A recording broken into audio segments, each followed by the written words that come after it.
Hi guys, आज की इस वीडियो में हम लोग सी लैंग्वेज पे लाइब्रेरी मैनेजमेंट सिस्टम पे एक प्रोजेक्ट बनाने वाले हैं। इस वीडियो में जो है कि मैं आप लोगों को बहुत सारे कॉन्सेप्ट बताने वाला हूं, जैसे कि फाइल हैंडलिंग का कॉन्सेप्ट, फाइल पॉइंटर का कॉन्सेप्ट, स्ट्रक्चर का कॉन्सेप्ट। तो इस वीडियो को आप पूरा एंड तक देखना। और अगर आप एंड तक देखोगे तो मैं दावे के साथ ये कह सकता हूँ, जी हाँ, मैं दोबारा से बोलना चाहूँगा, मैं दावे के साथ ये कह सकता हूँ कि आप जो है कि एक नहीं बल्कि 10 सी के प्रोजेक्ट बनाकर फेंक दोगे। तो आइए देख लेते हैं कि हम लोग बनाने वाले क्या हैं। तो मैं इसे रन करता हूँ और रन करने के बाद आप देखोगे कि पहले में फर्स्ट मेन्यू में लिखा हुआ है ऐड बुक, सेकंड पे लिखा हुआ है बुक लिस्ट, और थर्ड पे लिखा हुआ है रिमूव बुक, फोर पे इशू बुक, और फाइव पे है इशू बुक लिस्ट, और जीरो पे एग्जिट है। तो ये हम लोग का मेन्यू ड्राइवन है। ऐड बुक में अगर हम जाएंगे तो हम लोग अपनी लाइब्रेरी में बुक को ऐड कर सकते हैं। इसी तरह बुक लिस्ट टू पे है, टू पे मैं आपको जाके दिखाता हूँ। तो बुक लिस्ट में अभी हमारे लाइब्रेरी में सिर्फ एक ही बुक है जो कि है मैथ की बुक। तो आइए एक बुक को ऐड कर लेते हैं। तो बुक की आईडी हो जाएगी 2, और बुक नेम मान लीजिए हिंदी है, और ऑथर नेम हमें नहीं पता तो अननोन लिख देते हैं हम। Book added successfully, press any key to continue. अब फिर से अगर हम जाएंगे बुक लिस्ट में तो हमको हिंदी की बुक भी दिखेगी। और इसी तरह हम लोग बुक को इशू भी कर सकते हैं। और 5 पर जो है कि इशू लिस्ट होगी। तो अब्दुल मुकीत ने जो है कि BCA के बंदे हैं ये, इन्होंने एक मैथ की बुक को इशू किया था। ठीक है, ये डेटा पहले से इसमें डाला हुआ। और अगर हम इसे एग्जिट करके फिर से दोबारा से रन करेंगे तो आप देखोगे कि सारा का सारा डेटा वहीं मौजूद है। यानी कि ये डेटा कहीं ना कहीं जाके हमारे फाइल में स्टोर हो रहा है। ठीक है, तो मैं आपको दिखा देता हूँ कि कौन सी फाइल में ये डेटा स्टोर हो रहा है। देखिए यहाँ books.txt में बुक्स का डेटा स्टोर हो रहा है। और हमारे पास एक और फाइल है issue.txt में इशू बुक, जो बुक इशू कर ली गई उसका डेटा यहाँ रिकॉर्ड हो रहा है, स्टोर हो रहा है। तो आइए अब शुरू करते हैं। सबसे पहले हम लोग को जो लाइब्रेरी फाइल्स चाहिए वो हम ले लेंगे।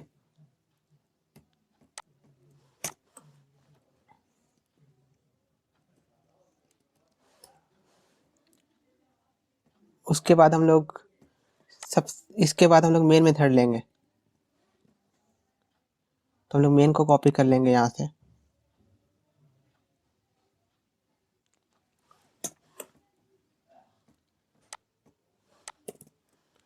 गाइस, मैं इस वीडियो में टाइप करके नहीं दिखाने वाला हूँ, क्योंकि टाइप करने से जो है टाइम वेस्ट होता है, और मुझे लगता है कि कॉपी पेस्ट से आप लोगों को मेरे पास समझाने का अच्छा खासा टाइम मिल जाएगा। तो गाइस समझो आप कि जब भी सी का कंपाइलर होता है, जो सबसे पहले जिस चीज़ को वो एग्जीक्यूट करता है वो होता है मेन मेथड। तो मेन मेथड में हम लोगों के पास एक इंट ch नाम का वेरिएबल है, और हम लोग के पास वाइल वन यानी वाइल लूप को इन्फानाइट तक यहाँ चलाया गया है। सबसे पहले सिस्टम CLS किया गया, इससे हम लोग स्क्रीन को क्लियर कर ले रहे हैं। ठीक है, उसके बाद हम लोग मेन्यूज अपनी प्रिंट कर रहे हैं। मेन्यूज प्रिंट करने के बाद हम लोग इंटर चॉइस बोल रहे हैं यहाँ पर लाइन नंबर 19 पर। और उसके बाद हम लोग चॉइस को जो है कि 20 पे ले रहे हैं। चॉइस को लेने के बाद हम लोग स्विच केस यूज़ किया है, और 0 पे एग्जिट है, 0 पे एग्जिट वाला चॉइस है। और 1 पे जो है कि ऐड बुक फंक्शन कॉल हो रहा है, 2 पे बुक लिस्ट कॉल हो रहा है, इसी तरह 3 पे डेल कॉल हो रहा है, डिलीट बुक। तो अभी हम लोग इस सब मेनू को हटा देते हैं। अभी सिर्फ फर्स्ट मेन्यू से समझते हैं, ऐड बुक। अगर अभी मैं इस प्रोग्राम को रन करूंगा तो हमें क्या आउटपुट मिलेगा ये देख लीजिए।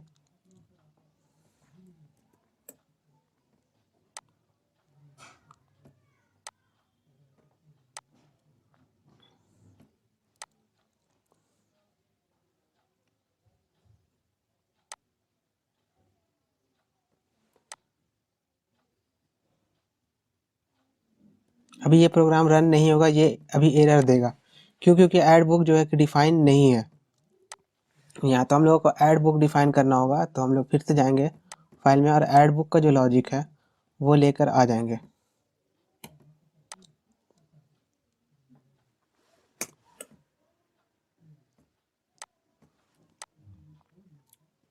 अब ऐड बुक को तो हम लोगों ने ले लिया।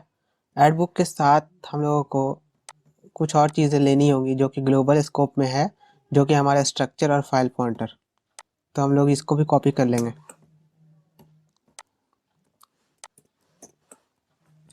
तो हमारे पास एक स्ट्रक्चर है बुक्स नाम का, जिसके अंदर है ID, book name, author name and date. और एक स्ट्रक्चर है स्टूडेंट नाम का, जिसके अंदर है ID, S name, S roll, book name and date, और उसके बाद हम लोग के पास फाइल पॉइंटर है fp नाम का। ठीक है, तो अब हम लोग इसको रन करके देखते हैं। हाँ, ये रन हो चुका है। अगर अगर हम अभी 2 पर जाएंगे तो कुछ नहीं होने वाला, इनवैलिड चॉइस ये बोलेगा, क्योंकि 2 नाम का कोई चॉइस है ही नहीं यहाँ पर अभी। 0 से हम लोग एग्जिट कर सकते हैं और हम लोग ऐड बुक अभी कर सकते हैं। आइए समझते हैं ऐड बुक कैसे काम कर रहा है। तो अब हम लोग ऐड बुक में आ जाते हैं। ठीक है, ऐड बुक में सबसे पहले हम लोग यहाँ पे माई डेट नाम का एक कैरेक्टर वेरिएबल डिक्लेयर कर रहे हैं। यहाँ पे हम लोग सिस्टम का डेट उठा रहे हैं। सिस्टम में जो भी डेट होगी वो डेट उठ जाएगी।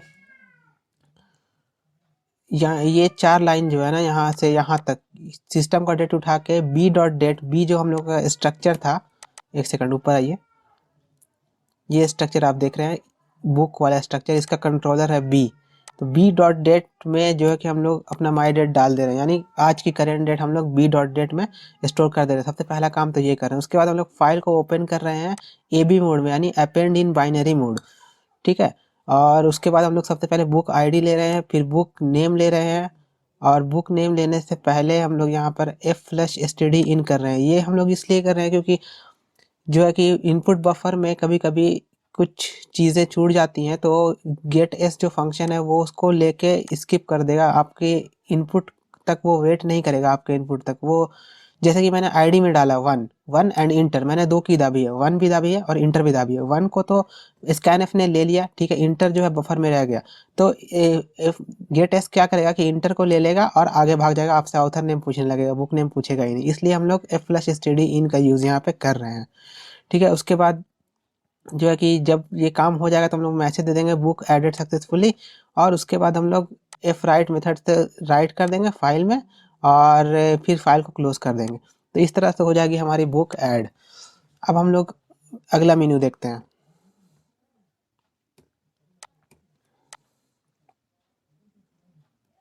अगला मेन्यू है बुक लिस्ट।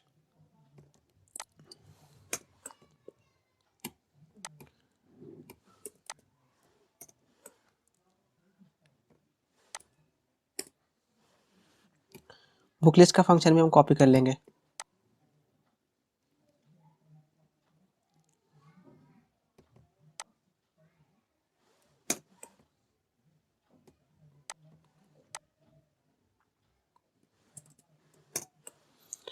हाँ गाइस, तो बुक लिस्ट में क्या हो रहा है कि हम जैसे ही बुक लिस्ट में जाएंगे सबसे पहले स्क्रीन को क्लियर कर देंगे, उसके बाद हम लोग अवेलेबल बुक्स प्रिंट कर देंगे, उसके बाद हम लोग कॉलम प्रिंट कर देंगे। कॉलम प्रिंट करने में यहाँ पर एक ट्विस्ट है। यहाँ पर आप देखोगे %10s, यानी 10s यानी कि 10 कैरेक्टर के लिखने तक की जगह छोड़ के इसको आगे फिर %30s, यानी ये बुक नेम में 30 कैरेक्टर की जगह छोड़ के, और उसके बाद जो है कि 20s यानी ऑथर नेम में 20 कैरेक्टर तक की जगह छोड़ के इसको प्रिंट करना है, और %s ये लास्ट वाली डेट के लिए है। तो उसके बाद हम लोग तो हम लोग यहाँ से तो कॉलम प्रिंट हो जाएगा हम लोगों का, और उसके बाद हम लोग जो है कि एफ ओपन से फाइल को ओपन कर रहे हैं, books.txt नाम की फाइल को ओपन कर रहे हैं आरबी मोड में, रीड इन बाइनरी मोड। उसके बाद एफ रीड एक फंक्शन होता है जो कि रीड करता है फाइल से वो रीड करेगा और वो लेगा 4 पैरामीटर, जो है कि आपके स्ट्रक्चर का रेफरेंस, उसका साइज, और 1 यानी कि एक बार में एक रिकॉर्ड रीड करना है, और एफ पी आपका फाइल पॉइंटर। अगर अगर इसका रिटर्न वैल्यू 1 आया यानी कि हमारे पास रिकॉर्ड है, तो इस वाइल कंडीशन में ये लगा हुआ है वाइल एफ रीड जो भी है इसका अगर इक्वल टू 1 है, अगर ये 1 के बराबर है तो हम लोग इसके अंदर जाएंगे और प्रिंट कर देंगे जितनी भी फाइल्स, जितनी भी रिकॉर्ड हमारे पास हैं। तो रिकॉर्ड हम लोग बी के अकॉर्डिंग प्रिंट करेंगे, क्योंकि ये एफ रीड जो है बी के अंदर डेटा को फेच करेगा। बी डॉट आई डी उसकी आईडी हो जाएगी, बुक नेम हो जाएगी, ऑथर हो जाएगा और डेट हो जाएगा। तो हम लोग अभी इसको करके देख लेते हैं क्या हो रहा है। तो हम 2 में जाएंगे बुक लिस्ट में, और देखो मैथ और हिंदी 2 बुक आ चुकी है यहाँ पर। हम लोग फिर से एक और बुक ऐड करते हैं, इस बार इंग्लिश की बुक ऐड करते हैं। तो name English, again author name unknown, press any key to continue. और आप देख सकते हो कि इंग्लिश की बुक भी यहाँ पर ऐड हो गई है। और अगर हम उसका स्लैश n कम कर दें, एक स्लैश n कम कर दें, तो ये ज़्यादा अच्छे से डिस्प्ले होगा। तो अब हम लोग डिलीट का लॉजिक देख लेते हैं। तो उसके लिए हम लोग ऊपर आएंगे और स्विच केस में ऐड करेंगे केस 3।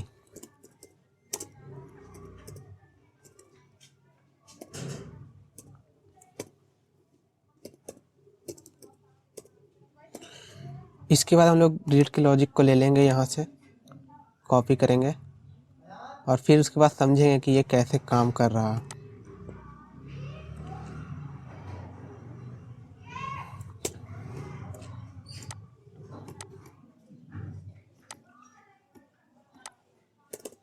तो ये हो गया पेस्ट। अब हम लोग डिलीट करके देख लेते हैं पहले कि डिलीट हो भी रहा है या नहीं हो रहा। हाँ, तो पहले बुक के लिस्ट में देखेंगे तो हमारे पास 3 बुक है, मैथ, हिंदी, इंग्लिश। तो हम लोग हिंदी वाली बुक को डिलीट करेंगे, जिसकी आईडी जो है यहाँ पे देखिए आप 2 है। हिंदी वाली बुक की आईडी 2 है, हम लोग इस बुक को डिलीट करेंगे। तो आ जाते हैं रिमूव बुक में और ये आईडी मांगेगा, आईडी 2 थी, 2 डाला और उसके बाद डिलीटेड सक्सेसफुली। और यहाँ पे कुछ मैसेज प्रिंट हो रहा है जिसको हमको हटाना होगा। ये प्रिंट एफ को हटा देना है। तो अब देख लेते हैं हिंदी वाली बुक डिलीट हुई या नहीं। 2 पे जाएंगे तो हाँ, हिंदी वाली बुक डिलीट हो चुकी है, अब सिर्फ मैथ और इंग्लिश की बुक बची है। तो अब देख लेते हैं डिलीट काम कैसे कर रहा है। सबसे पहले डेल जैसे ही कॉल हो रहा है, हम लोग 2 इंटीजर वेरिएबल डिक्लेयर कर रहे हैं, एफ और आईडी। और फिर यहाँ पे हम लोग enter book ID to remove हम लोग ले रहे हैं और आईडी में हम लोग डाल दे रहे हैं। जिस भी बुक को रिमूव करना है उसकी आईडी हम लोग आईडी में डाल दे रहे हैं, इस आईडी वाले वेरिएबल में, इस आईडी वाले वेरिएबल में। उसके बाद हम लोगों ने एक फाइल पॉइंटर लिया, ft नाम का टेम्पोररी फाइल पॉइंटर है ये, और इस फाइल को हम लोग ओपन कर रहे हैं। फिर हम लोग फाइल को ओपन कर रहे हैं, books.txt को RB मोड में, रीड इन बाइनरी, हम लोग को इससे रीड करना है। फिर हम लोग फाइल पॉइंटर से fp की मदद से हम लोग books.txt को ओपन कर रहे हैं और ft से हम लोग temp.txt को ओपन कर रहे हैं। अब हम लोग जो है कि books.txt का डेटा रीड कर रहे हैं और उसके बाद उसको चेक कर रहे हैं कि जो आईडी यूज़र ने दी है क्या वो आईडी इस डेटा के आईडी से इक्वल है। अगर इक्वल है तो उसको डिलीट करना है, यानी f = 1 हम लोग कर दे रहे हैं। और अगर इक्वल नहीं है तो हम लोग ft में जो टेम्पोररी फाइल थी उसमें उस डेटा को राइट कर दे रहे हैं कि इसको डिलीट नहीं करना है। मैं आपको अभी ये करके दिखाऊंगा प्रैक्टिकल में कैसे हो रहा है, तो आपको ज़्यादा समझ में आएगा। तो उसके बाद फिर क्या हो रहा है कि f = 1 है तो डिलीटेड सक्सेसफुली, और अगर f = 0 है या फिर कुछ और है तो नॉट रिकॉर्ड नॉट फाउंड। और उसके बाद हम लोग दोनों फाइल को क्लोज कर दे रहे हैं। और उसके बाद यहाँ पे हो रहा है मेन काम, यहाँ पे हम लोग रिमूव कर रहे हैं books.txt को। पहले हम लोग डिलीट कर दे रहे हैं, पूरी फाइल को ही डिलीट कर दे रहे हैं और उसके बाद रीनेम दे रहे हैं temp.txt को books.txt में। तो मैं आपको करके दिखाता हूँ क्या हो रहा है। तो यहाँ पर आएंगे हम और एक न्यू फाइल क्रिएट करेंगे, न्यू टेक्स्ट फाइल, और मेरे मेन फाइल का नाम होगा data.txt, और मेरे पास एक और फाइल होगी t.txt, टेम्प वाली फाइल t.txt। तो हम डेटा वाली फाइल को ओपन कर लेते हैं और इधर हम t.txt वाली फाइल को ओपन कर लेते हैं। ये दोनों हो गई ओपन।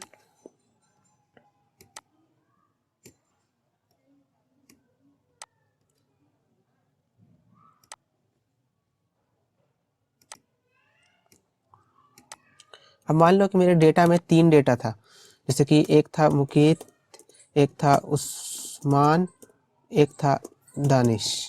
अब मेरे को उस्मान को डिलीट करना है लेकिन मुकीत और दानिश सेम रहना चाहिए।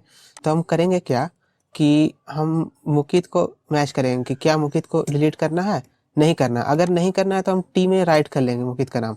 अब फिर हम लोग उस्मान को मैच करेंगे, क्या उस्मान को डिलीट करना है, तो हाँ करना है। तो इसको हम लोग छोड़ देंगे, आगे चले जाएंगे, एफ़ का वैल्यू 1 हो जाएगा यहाँ पे उस्मान वाले में, और फिर इसको छोड़ देंगे, इसको लिखेंगे नहीं फाइल में। और फिर दानिश का देखेंगे कि क्या दानिश को डिलीट करना है, तो हाँ करना है। नहीं, दानिश को डिलीट नहीं करना है, नहीं करना है तो हम लोग यहाँ राइट कर लेंगे दानिश का नाम भी। और उसके बाद हम लोग क्या करेंगे कि इस फाइल को सेव करेंगे और क्लोज़ कर देंगे, इस फाइल को भी सेव करके क्लोज़ कर देंगे। अभी देखोगे आप डेटा में अभी भी हमारा 3 रिकॉर्ड है, हमको उस्मान वाले रिकॉर्ड को डिलीट करना है। तो हम करेंगे क्या कि डेटा ही को हम डिलीट कर देंगे। डेटा को मैंने डिलीट कर दिया और जो t.txt है इसका हम लोग नाम चेंज कर देंगे डेटा। तो अब देखो, अब डेटा में 2 रिकॉर्ड हो गए। तो इसी तरह से डिलीट का फंक्शन काम कर रहा है। अब आगे चलते हैं और देखते हैं कि इशू बुक लिस्ट कैसे बनेगा। इशू बुक पहले इस बुक को इशू करने का लॉजिक। उसके लिए हम लोग इधर आएंगे,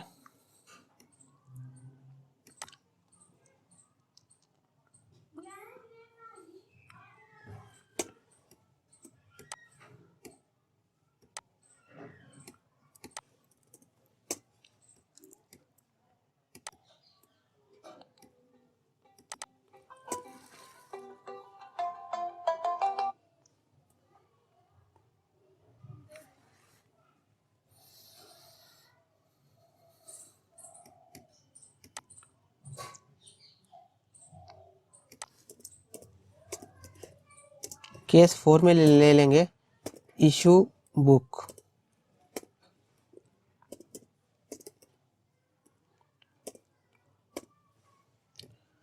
अब इशू बुक में चले आते हैं। तो इशू बुक में देखिए आप लोग क्या क्या हो रहा है। सबसे पहले हम लोग डेट ले रहे हैं और उसके बाद उसको एस डॉट डेट में कॉपी करके रख दे रहे हैं। एस डॉट डेट, एस जो हमारा स्ट्रक्चर है स्टूडेंट वाला, उसके डेट में कॉपी करके रख दे रहे हैं। एफ का वैल्यू 0 है यहाँ भी। और उसके बाद यहाँ enter book ID to issue, book ID डालिए जिसको आपको इशू करना है। तो उसको हम लोग एस डॉट आई डी में ले लिए बुक आईडी को। और उसके बाद चेक करके देख रहे हैं बुक्स डॉट टी में कि क्या उस आईडी की कोई बुक है भी या नहीं है। अगर है तो आगे जाएंगे, अगर नहीं है तो फिर हम लोग बोलेंगे बुक नॉट फाउंड।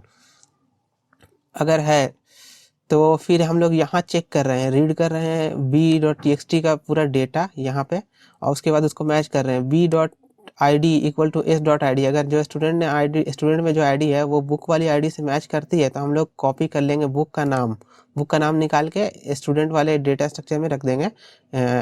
और उसके बाद एफ का वैल्यू हो जाएगा 1 कि बुक फाउंड हो गई, यानी कि बुक है, इसको इशू किया जा सकता है।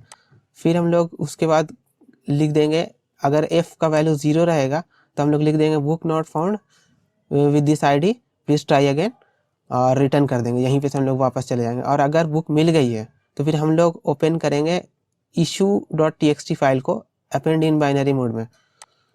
और उसके बाद स्टूडेंट का नाम लेंगे, स्टूडेंट का क्लास लेंगे, स्टूडेंट का रोल लेंगे और सबको जो है कि राइट कर देंगे वही इशू वाले डेटा स्ट्रक्चर में, इशू डॉट टी में, जो हम लोग एफ से अभी ओपन किए थे यहाँ पर। और उसके बाद हम लोग फाइल फोल्डर को क्लोज कर देंगे, फाइल को क्लोज कर देंगे तो हमारे डेटा सेव हो जाना चाहिए। आइए देख लेते हैं इशू करके इशू हो भी रहा है या नहीं हो रहा। तो इशू बुक में जाएंगे 4 पे, पहले बुक में देख लेते हैं कुछ आईडी। हाँ, मैथ की आईडी 1 है तो मैथ को ही इशू करते हैं। तो आईडी 1, स्टूडेंट नेम मुकीत हो गया मान लीजिए, क्लास BCA 3rd और रोल मान लीजिए 4 है। Book issued successfully. अब बुक इशू तो हो गई, अब हमको इसको देखने के लिए हम लोगों को ये वाला फंक्शन बनाना पड़ेगा, इशू बुक लिस्ट। इसको डिस्प्ले कैसे करेंगे, तो आइए उससे बना लेते हैं।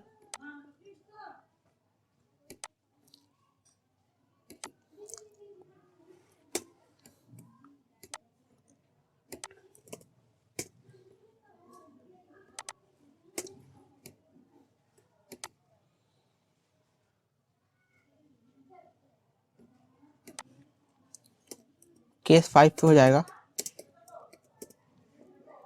Issue book list. उसके बाद इसको ब्रेक कर देंगे।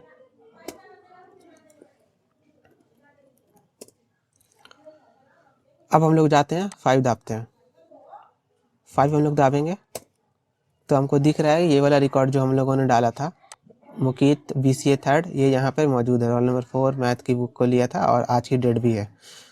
तो बस इस वीडियो में इतना ही गाइस। आई होप कि आप लोगों को वीडियो पसंद आई होगी। मैंने जो है कि इसको पूरा का पूरा एक्सप्लेन करने की कोशिश की है अच्छे ढंग से।